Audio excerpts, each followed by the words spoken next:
साथियों, इस वीडियो में अब हम मराठा साम्राज्य के बारे में बात करेंगे। जो मराठा साम्राज्य पैदा हुआ जिस समय में, उस समय में हमारे देश के अंदर बहुत ही एक राजनीतिक उथल पुथल थी। तो साथियों, ये ऐसे समय था कि बहुत सारे क्षेत्र में नए नए राजाओं का विकास हो रहा था, नए नए ग्रुप बन रहे थे, नए नए जो है राजा कहीं भी पैदा हो जाते थे। तो शासन व्यवस्था अलग अलग हिस्सों में अलग अलग तरीके से चल रही थी इस समय में, ये हमको समझना है। तो ये जो शिवाजी जैसे हुए तो इनके दिमाग में बचपन से ये चीज़ थी और इन्होंने बहुत कम उम्र से ये युद्ध करना, लड़ाई करना शुरू कर दिया, अभियान करना शुरू कर दिया। तो पहले क्योंकि यहाँ पे कोई पहले साम्राज्य नहीं था, तो इस साम्राज्य की स्थापना शिवाजी ने ही की। छोटा सा साम्राज्य कायम किया और वहाँ से फिर उन्होंने साम्राज्य के विस्तार को, लड़ाई को करना शुरू किया। तो जो पहली लड़ाई उन्होंने 18 साल में 2-3 किले को जीता। उस समय किले चलते थे, तो किलों को जीतना शुरू किया और 18 वर्ष की उम्र में 1645 से 47 के बीच में उन्होंने 2-3 किलों को जीता। पूना के निकट जो पहाड़ी एरिया था, उसमें जो किले थे, राजगढ़ का किला था, कोरना और तोरना, ये 3 किले थे जिन किलों पर इसके बीच में लड़ करके शिवाजी ने यहाँ पे इन किलों पर अपनी विजय प्राप्त की।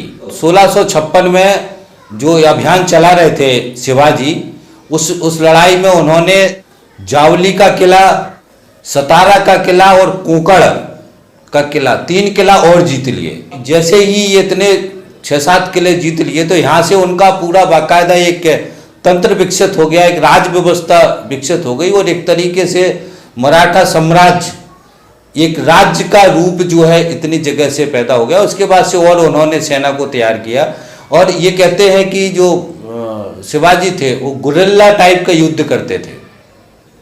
वो जो है सीधा सेना ले जाके युद्ध नहीं करते, तो उनका ये था कि कैसे भी गुरिल्ला युद्ध होता है कि जैसे कहीं से छुप के मारना, इस तरीके की उनकी रणनीति थी। जैसे कुछ लेखकों ने इन्होंने कहा कि डाकुओं का राज्य था, ये डाकू राज्य था, एकदम से हमला कर देना जैसे डाकू हमला करते हैं। तो एक नई रणनीति के तहत शुरुआत की और वहाँ से धीरे धीरे इन किलों को जीतना शुरू किया। अब साथियों, शिवाजी के बारे में थोड़ा सा चर्चा कर लेते हैं। शिवाजी का जन्म 1627 में हुआ था। इनके जो पिताजी का नाम था शाहजी भोसले और माताजी का नाम था जीजाबाई। और शिवाजी की जो पत्नी हैं, शिवाजी की 7 पत्नियां थीं। उनमें से उनकी जो पहली पत्नी थी जिसका नाम था साईं बाई, जो 1640 में उन्होंने पहला विवाह किया था। और प्रारंभिक जो सैन्य अभियान है वो बीजापुर के खिलाफ किया था, जहां वो रहते थे, जहां उनके पिताजी की छोटी सी जो रियासत थी उसके बाजू में बीजापुर था। तो बीजापुर से उनको हमेशा संघर्ष होता था। तो पहला उन्होंने जो लड़ाई लड़के बीजापुर को जीता था। 1643 में सिंहगढ़ के किले को जीता था। 1654 में पोरबंदर के किले को जीता था। ये लड़ाई बिल्कुल निरंतर कर रहे थे और निरंतर अपने राज्य का विस्तार कर रहे थे। वो ये समझना है कि ये पूरा क्षेत्र ऐसा था जहाँ पे जो इस्लामिक शासन थे उनकी शासन व्यवस्था कमज़ोर पड़ गई थी। ये समय अस्थिरता का माहौल था इस पूरे साउथ वाले इलाके में।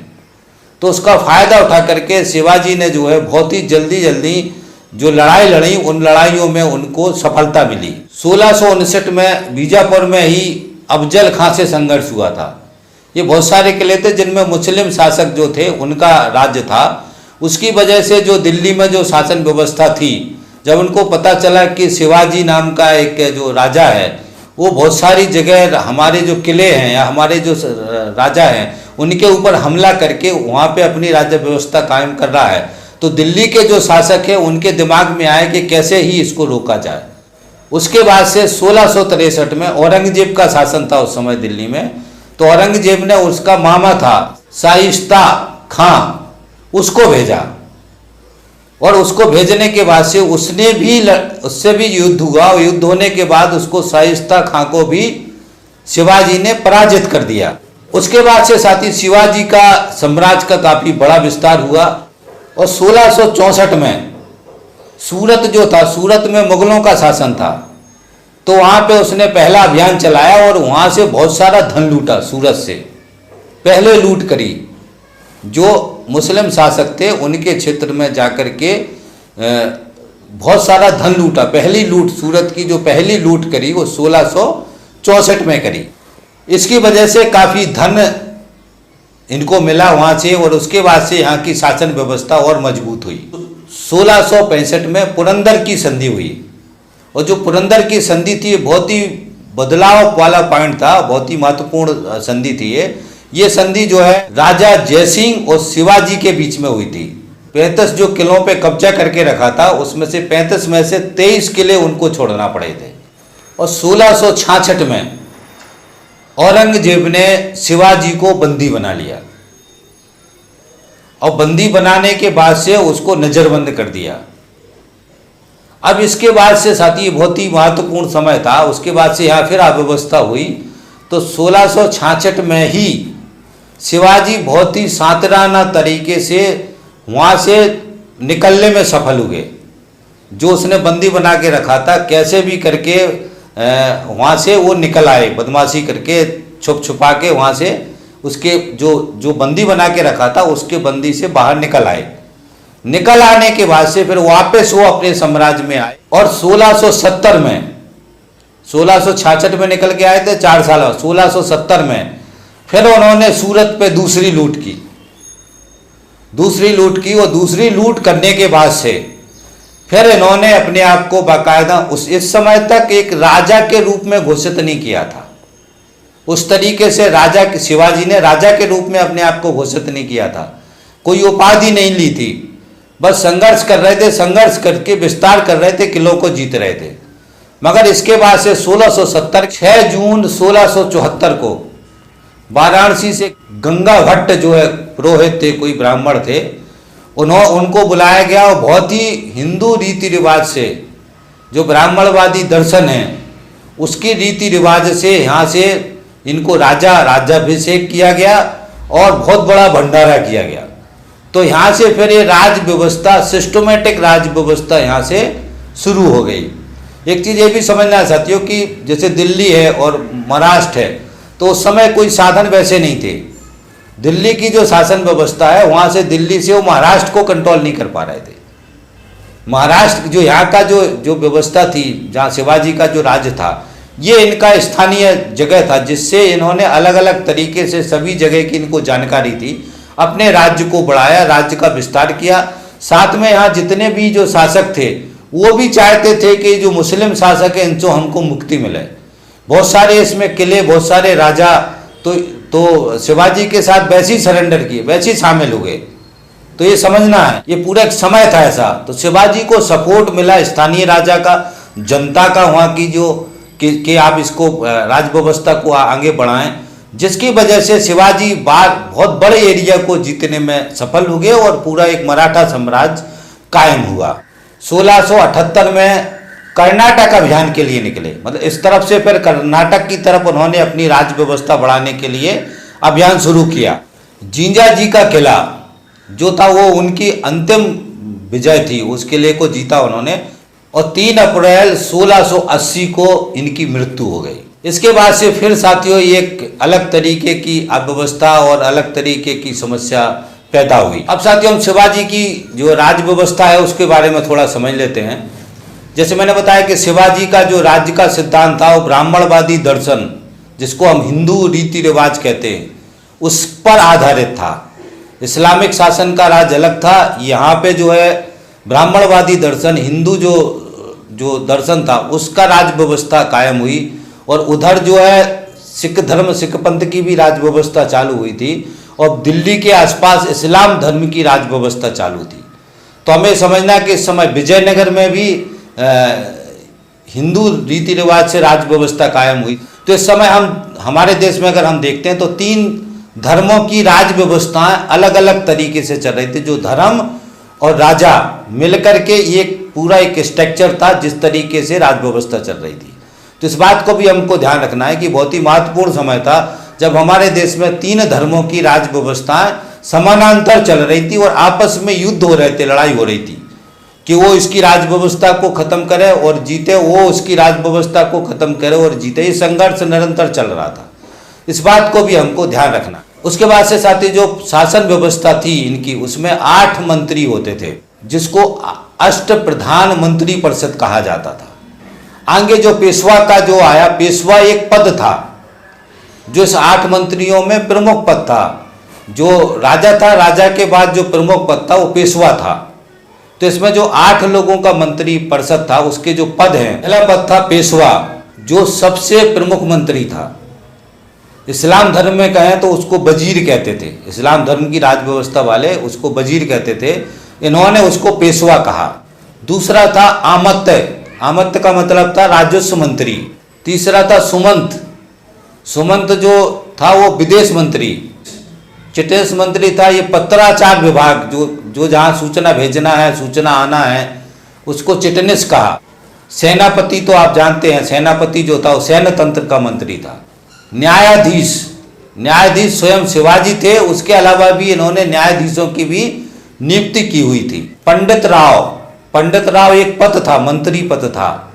पंडित राव से ही समझ में आता है कि ये धार्मिक जो काम है, धार्मिक जो रीति रिवाज हैं, उसके लिए ये मंत्रालय बनाया गया था, पंडित राव। 8वां था वकीयनवीस, ये गुप्त मंत्रालय था, इसको हम गुप्तचर विभाग भी कह सकते हैं। अब साथ ही हम टैक्स के बारे में थोड़ा बात कर लेते हैं।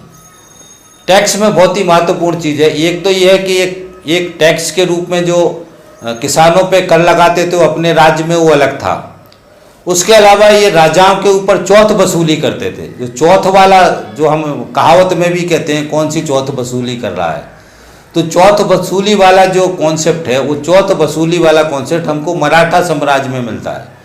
चौथ का मतलब ये है कि जो आजू बाजू के राजा हैं उनसे शिवाजी ये कहते थे कि भैया आपके ऊपर हम आक्रमण नहीं करेंगे, आप राजा है, राजा बने रहो और आप हमको चौथ दो। चौथ का मतलब आपका जो आय है उसका चौथा हिस्सा आप हमें देना है और आप सुरक्षित रहोगे, आप राजा रहो और आपके ऊपर हम आक्रमण नहीं करेंगे।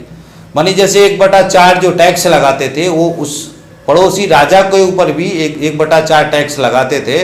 उसके अलावा बाकी का जो पैसा है वो राजा अपने पास रहे और राजा रहे, वो उसके ऊपर हम चढ़ाई नहीं करेंगे। तो इसको कहते थे चौथ वसूली। जो भी राजा उनके अधीन आते थे, जो इस बात को स्वीकार कर लेते थे, उस किले पे वो आक्रमण नहीं करते थे और वहाँ से चौथ वसूली होती। जो चौथ का टैक्स है हर साल वो राजा इनको शिवाजी को देता था। तो ये एक आय का साधन बड़ा था, ये चौथ वसूली। और जो सरदेश मुखी एक टैक्स था, सरदेश मुखी क्या है, 1/10 जो उनके अधीन थे, राज्य के अंदर थे, उनसे 1/10 टैक्स लेते थे। और चौथ वसूली वाला जो मैंने बताया, जो चौथ वसूली नहीं करता था, देता था, उसके ऊपर आक्रमण करते थे, आक्रमण करके उसको अपने कब्जे में करते थे। तो ऐसे करके बहुत सारे राजाओं से चौथ वसूली करते थे शिवाजी का जो राज्य था उस समय। और ये चलन और जगह भी चली, फिर बाकी राजाशाही व्यवस्था में यहाँ से और जगह भी देश में फैली चौथ वसूली वाला कॉन्सेप्ट। और ये राजाशाही का कॉन्सेप्ट हम देखें एकदम अराजकता की राज, कोई किसी का, यहाँ पे भी हालत है, कोई भी राजा किसी का कोई पता नहीं, किसी को कब कौन राजा हमला कर दे, कब कौन राजा किसके ऊपर कब्जा कर ले, कौन सा राजा किसको लूट ले, कौन सा राजा किसके ऊपर अड़ीबाजी करने लगे, कोई किसी को कुछ पता नहीं होता। और सब राजा एक दूसरे के ऊपर अड़ीबाजी करते थे, सारे राजा। अभी तो यहाँ मुस्लिम शासक और हिंदू शासकों के बीच में लड़ाई हो रही, और हिंदू शासकों के बीच भी लड़ाई होती थी। ऐसे ही हम पहले बता चुके हैं, जैसे हमने राजपूतों के बारे में बताया, राजपूत आपस ही में लड़ते थे। इसी तरीके से इस्लामिकों के अंदर भी है, मंगोल और तुर्की और ये ईरानी, जो मैंने आप शुरू में जो है उस समय लड़ाई लड़ती थे। तो हमको समझना कि जो राजा ये लड़ते थे, इनका धर्मों से ज़्यादा राजाओं पे कब्जा करना। जो अभियान चलाते थे, क्या था, अभियान चलाते थे मतलब हमको कब्जा करना है इतने में, तो लड़ते हुए जा रहे हैं, कब्जा करते हुए जा रहे हैं। तो ये एक तरीके की राजाशाही की जो है सबसे अराजकता वाला जो समय था, वो ये व्यवस्था थी जब ये राजाशाही की व्यवस्था चल रही थी। इस बात को हमको ध्यान रखना, ऐतिहासिक तथ्य हैं जिसको हमको ध्यान रखना। दूसरा इसके साथ चीज़ को ध्यान रखना, सामूहिकता नहीं थी। मैं फिर कहूँ, इस समय भी देश के अंदर सामूहिकता नहीं थी। इस्लामिक शासक अपना अलग चला रहे थे, हिंदू शासक अलग चला रहे थे, सिख धर्म साम्राज्य पैदा हो गया, उनने अपना साम्राज्य अलग बनाया, मगर पूरे देश की भावना नहीं थी कि पूरे भारतवर्ष पे कोई ऐसा शासक नहीं बना जो सबको लेके चले, या ऐसा नहीं था कि सब लोग अपनी अपनी व्यवस्था चलाओ, एक दूसरे पे हमला ना करें, ऐसा नहीं था। सब अपने अपनी व्यवस्था में लीन थे, कहीं भी कुछ भी हो सकता था। और देश की सामूहिकता और देश की बड़ी एकता अखंडता कायम करना है। इस तरीके का कोई भी राजा या कोई भी साम्राज्य नहीं था इस समय में, इसको भी हमको ध्यान रखना है। इनकी जो 7 पत्नियां थीं, इनकी मृत्यु के बाद इनकी जो 7वीं पत्नी थी वो सती हो गई थी। जौहर प्रथा इस समय चल रही थी राजाओं के समय में, खासतौर से हिंदू राजाओं के सिस्टम में जौहर प्रथा थी। कोई भी शासक यदि हमला करता था, हमला करने खासतौर से मुस्लिम शासक, और राजा को जैसे ही पता चलता था कि राजा को मार दिया, तो जो उसकी रानी है या उसकी घर की महिलाएं हैं वो एक अग्निकुंड बनाते थे, उसमें कूद करके अपनी जान दे देती थी। तो ये बहुत ही एक अजीब तरीके की प्रथा थी। सती प्रथा अलग थी और जौहर प्रथा अलग थी। जौहर प्रथा जो राजा की रानी और बाकी लोग करती थी, और सती प्रथा तो एक आम हो गई थी कि कोई भी व्यक्ति का अगर ख़त्म हो जाता है तो उसकी महिला, तो ये दोनों भी प्रथाएं बहुत ही उस तरीके से थी। उसका कारण ये था कि जो राजा थे वो उनकी रानियों को ले जाते थे और उनके साथ दुराचार, दुर्व्यवहार, अजीब अजीब तरह की हरकतें करते थे, जिससे बचने के लिए ये प्रथाएं थी। हर एक समय में ये जो व्यवस्था पैदा हुआ उसका कुछ ना कुछ कारण रहा है, बिना कारण का कोई भी व्यवस्था पैदा नहीं हुआ, ये हमको ध्यान रखना। तो ये भी एक प्रथा थी जिसमें महिलाओं की बहुत बड़ा दुर्दशा समझ लें या उनका कोई अधिकार नहीं था, अजीब सी हालत थी ये समय में। ये यहाँ तक भी ये सारी जौहर प्रथा चली है साथियों। साथियों फिर शिवाजी के 2 पुत्र थे, राजा राम, एक का नाम था संभाजी। संभाजी जो है बड़ा पुत्र था, राजा राम छोटा पुत्र था। तो उनकी मृत्यु के बाद संभाजी को राजा बनाने के बाद रायगढ़ को उसने राजधानी बनाया। इस समय औरंगजेब का शासन था दिल्ली में। औरंगजेब का कोई पुत्र था अकबर। उस अकबर को इन्होंने संभाजी ने शरण दे दी, जिससे औरंगजेब नाराज हो गया। और नाराज होने के बाद से 1689 में इनको बंदी बना लिया, और बंदी बनाने के बाद इनको मृत्यु दंड दे दिया। और मृत्यु दंड देने के बाद इनकी पत्नी थी और 7 साल का बच्चा था जो साहू जी है, तो पत्नी को और बच्चे को बंदी बना लिया। अब ये संभाजी का पूरा परिवार, संभाजी को मार दिया, पत्नी को और उनके बेटे को बंदी बना लिया। दूसरा बेटा था राजा राम, उसने अपने आप को स्वयं राजा घोषित कर दिया और वो राजा बन गया 1689 में। 1689 से 1700 तक वो राजा रहा। 1700 में उसकी मृत्यु हो गई।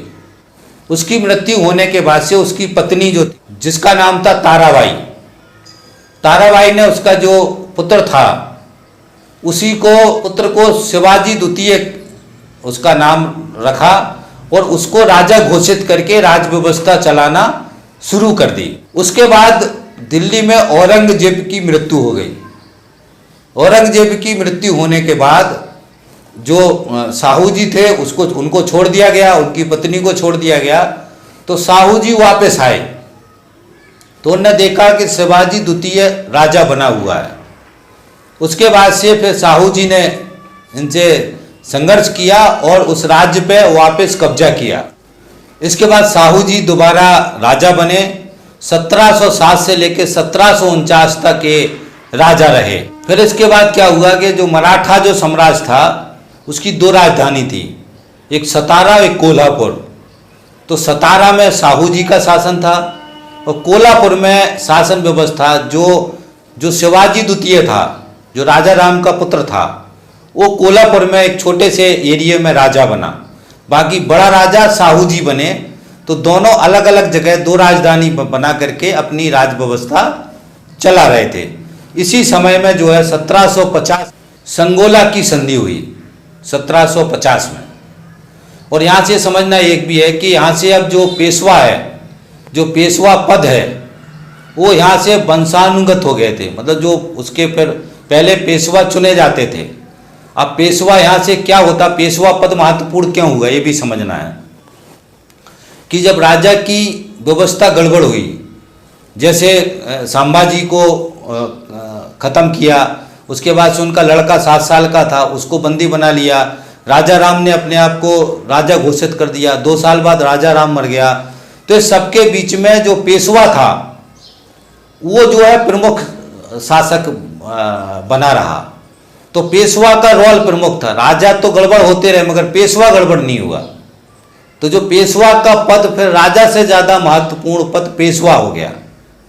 और यहाँ से फिर पेशवा वंशानुगत हो गए, मतलब फिर उनके परिवार ऐसे वंश में ही पेशवा बनने लगे। तो राजा का महत्व कमजोर हो गया और पेशवा का महत्व बढ़ गया। पेशवा ही राजा के समान हो गया। तो यहाँ से आगे की जो व्यवस्था है वो पेशवा के रूप में चलेगी। पहले जो पेशवा थे वो बालाजी विश्वनाथ थे, जिनका कार्यकाल 1713 से 1720 के बीच में रहा। दूसरे जो पेशवा है वो बाजीराव प्रथम, इनका समय 1720 से 1740 के बीच में रहा। और ये था जो साहू महाराज थे, ये बीच का जो समय है ना 1700, साहू जी वापस आ गए थे, साहू जी के समय था। और इन्होंने बहुत बड़े क्षेत्र पे अपना विस्तार किया मराठा साम्राज्य का। जब ये बाजीराव थे, इन्होंने निजाम, गुजरात, मालवा, पुर्तगाल, बुंदेलखंड के इलाकों में राजाओं को सहयोग करते थे। तो इस बहुत बड़े इलाके पे मराठा साम्राज्य को विस्तारित करने में ये सफल हुए। बुंदेलखंड में ही ये राजा छत्रपाल होते थे। जब उनके पास ये गए थे, वहीं पे इनको वो मस्तानी जो फिल्म बनी है ना, मस्तानी जो मिली थी, वो वहीं पर बुंदेलखंड इलाके में ये मस्तानी जो है इनको मिली थी, जिससे इनको प्रेम हो गया था। बाजीराव प्रथम थे और 1740 में इनकी मृत्यु हो गई। उसके बाद से उनका पुत्र था बालाजी बाजीराव, वो जो है पेशवा बना। 1740 से 1761 तक वो पेशवा रहा। इस समय में भी बहुत बड़ा विस्तार किया मराठा साम्राज्य का, ये सबसे पीक टाइम था। यहाँ तक कि अलवर्दी खां को भी पराजित किया, उससे भी चौथ वसूली करना लेने लगे। तो चौथ वसूली वाली मैंने जो बताई कि ये राजा जो अपना विस्तार करते थे, बहुत जगह विस्तार करने के बाद से जो छोटे राजा सरेंडर करते थे उनको वैसे ही छोड़ देते थे। वो कह देते कि राज्य हमारा है मगर चौथ वसूली का, अब चौथ जो है हमें देना है, 1/4 जो है टैक्स हमें देना है आप अपने देश का, और बाकी जो है राजा आप ही रहो। तो इस समय भी बहुत सारे राजा क्षेत्रों से, बहुत सारे जो छोटे छोटे राज्य थे उनसे चौथ वसूली करते थे। बहुत बड़ा साम्राज्य कायम हो गया था। 1761 में पानीपत में एक युद्ध हुआ अहमद शाह अदानी के साथ। इस युद्ध में जो पेशवा थे वो युद्ध में पराजित हो गए, हार गए, क्योंकि बहुत पराक्रमी राजा थे। उससे दुखी हो गए और उसके बाद इनकी मृत्यु हो गई। चौथे जो पेशवा बने वो माधवराव बने। 1761 से लेकर 1772 तक ये पेशवा रहे। पुनः इन्होंने मराठा की जो शक्ति थी, क्योंकि जैसी राजा मरता था तो वैसी जो अपने राजा है जो अलग अलग वो चौथ देना बंद कर देते थे। तो वैसे ही शक्ति इनकी कमजोर हुई, तो इन्होंने फिर दोबारा अपनी शक्ति को इकट्ठा करने की कोशिश की और दोबारा राजाओं से चौथ वसूली लेना शुरू करी। इसके बाद से और भी ये यहाँ की जो मराठाओं की जो राज व्यवस्था थी वो कमज़ोर हुई। उस तरीके से जितनी ताकतवर थी उतनी नहीं रही, कमज़ोर हुई। उसके बाद से धीरे धीरे करके आखिरी में अंतिम जो पेशवा थे वो 1818 में थे, जिनका नाम था बाजीराव द्वितीय। 1818 में आखिरी पेशवा थे जिनका नाम था बाजीराव द्वितीय। और यहाँ से फिर जो 1818 में पेशवाओं का जो राज व्यवस्था है वो खत्म हो जाता है और यहाँ से अंग्रेजों का राज व्यवस्था शुरू हो जाता है। मतलब पेशवाओं को कौन हराता है? अंग्रेज हराते। 1818 तक अंग्रेजों का बहुत बड़े देश के हिस्से पे कब्जा हो गया था और अंग्रेजों ने सबको हराया, हिंदू शासकों को, सारे राजाओं को, मुस्लिम शासकों को और सिखों को। जितने भी तरीके के धर्म चल रहे थे सभी धर्मों की राज व्यवस्थाओं को, राजाशाही व्यवस्थाओं को हराया किसने? अंग्रेजों ने। अंग्रेजों ने हरा करके अपना अंग्रेज राज्य की स्थापना की। तो यहाँ पे मराठा साम्राज्य खत्म हो गया। तो ये सातों पूरी स्टोरी है जो मराठा साम्राज्य की मैंने आपको बताई। अब मैं अंत में आपको जो अंग्रेजों के और मराठाओं के बीच में भी जो युद्ध हुए, संधि हुए, वो बहुत ही महत्वपूर्ण जानकारी वो आपको बता देता हूँ। प्रथम जो है जो युद्ध हुआ था मराठाओं का अंग्रेजों का, वो 1775 से 1782 ईस्वी के बीच में हुआ था और उसमें सूरत की संधि हुई थी 1775 में। जिसमें पुरंदर की संधि हुई थी 1776 में, सालबाई की संधि हुई थी 1782 में। जो युद्ध हुआ था अंग्रेजों वाला, उसके बाद से फिर 3 संधि हुई थी जो मैंने आपको बताई है, अंग्रेजों की और मराठों की हैं। ये आपको हमको समझना है कि अंग्रेजों से भी निरंतर युद्ध चल रहे थे। आखिरी में जो पेशवाओं के काफ़ी जो युद्ध हुए वो अंग्रेजों से भी हुए, वो अंग्रेजों से बार बार टकराव होकर के, संधि होकर के एक रास्ता निकालते, अंग्रेजों की ताकत बढ़ती जा रही थी, इसलिए धीरे धीरे करके वो एडजस्ट करके चलते थे, अंग्रेज फिर हमला करते थे। तो ये 3 संधि हुई इस समय में जो ये युद्ध हुए थे। उसके बाद जो दूसरा स्टेज था वो 1803 से 1805 के बीच में युद्ध हुए अंग्रेजों के साथ में मराठाओं के। वसोन की संधि हुई 1802 में और देवगांव की संधि हुई 1805 में, ये 2 संधि हुई। तो यहाँ से ये 1800 के बाद वाला जो था वो अंग्रेजों का वजूद बहुत बढ़ गया था। वो यहाँ से लगभग अंग्रेजों ने एक तरफ से कब्जा करना शुरू कर दिया था। तो यहाँ से जो संधि हो रही थी उसमें अंग्रेजों के मन का हो रहा था और मराठा साम्राज्य यहाँ से कमज़ोर हो रहा था। मराठा साम्राज्य पे कब्जा कर रहे थे अंग्रेज। तीसरा जो संघर्ष हुआ जो आखिरी था वो 1817 और 1818 में हुआ। वो इस संघर्ष के बाद जो संधि हुई, नागपुर की संधि हुई 1816 में, ग्वालियर की संधि हुई 1817 में, पूना की भी संधि हुई 1817 में और मंदसौर की संधि हुई 1818 में। ये संधियाँ वो थी जिसमें राजाशाही सरेंडर हुई थी संधि की, और चारों संधि में ये 4 अलग अलग जगह जो पेशवा थे या मराठा थे वो 4 अलग अलग जगह बट गए। भोसले वंश था, जो शिवाजी राव भोसले उनके पिताजी थे, जो भोसले वंश था वो नागपुर में शिफ्ट हो गया और नागपुर में उन्होंने एक अपनी राज व्यवस्था। दूसरा गायकवाड़ जो था वो बड़ौदा गुजरात में वो जाके रुके। तीसरा जो होलकर थे, होलकर जो है इंदौर में जाके रुके। वो इंदौर में उन्होंने होलकर, बहुत सारा होलकर राजा था वहाँ का, तो एक छोटी राज व्यवस्था अंग्रेजों के अधीन, ये चारों राज व्यवस्था अंग्रेजों के अधीन थी। होलकर जो है इंदौर में जाके शिफ्ट हो गए। जो सिंधिया थे, सिंधिया जो है उज्जैन में और फिर जाके ग्वालियर में। ग्वालियर में मुख्य रूप से रुके जो माधवराव सिंधिया जी हैं, जिनकी अभी अगली पीढ़ी। तो ये इस तरीके से 4 हिस्सों में ये जो मराठा थे इनको 4 हिस्सों में अंग्रेजों ने शिफ्ट किया इनको और इनको सरेंडर किया।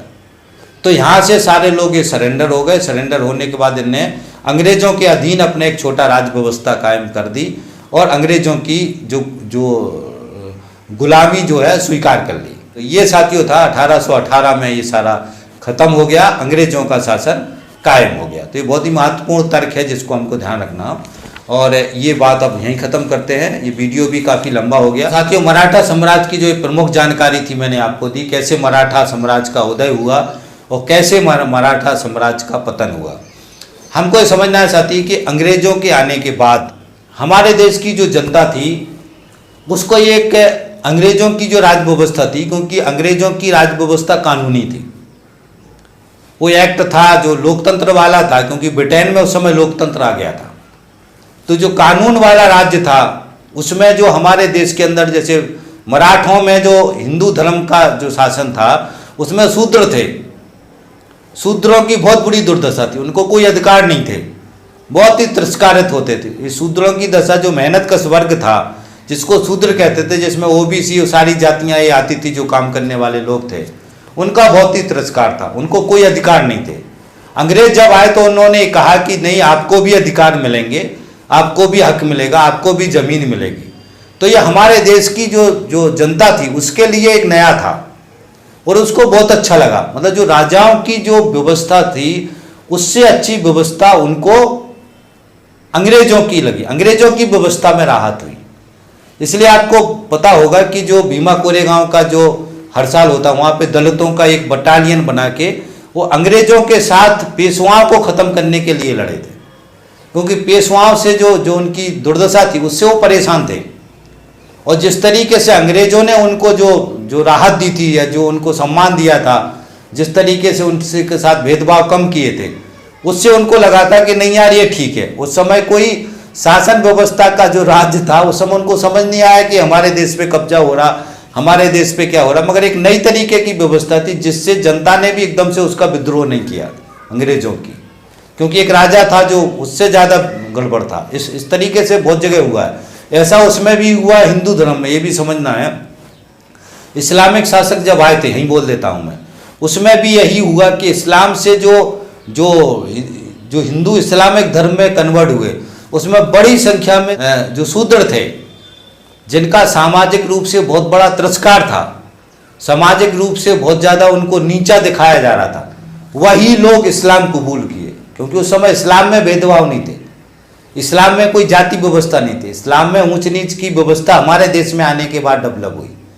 तो हमको ये ध्यान रखना है चर्चा में कि जो एक अराजकता थी, जो एक क्रूरता थी, उसकी वजह से भी अगर जनता को उससे कम राहत का कोई भी शासन व्यवस्था मिला तो जनता ने उसको स्वीकार कर लिया।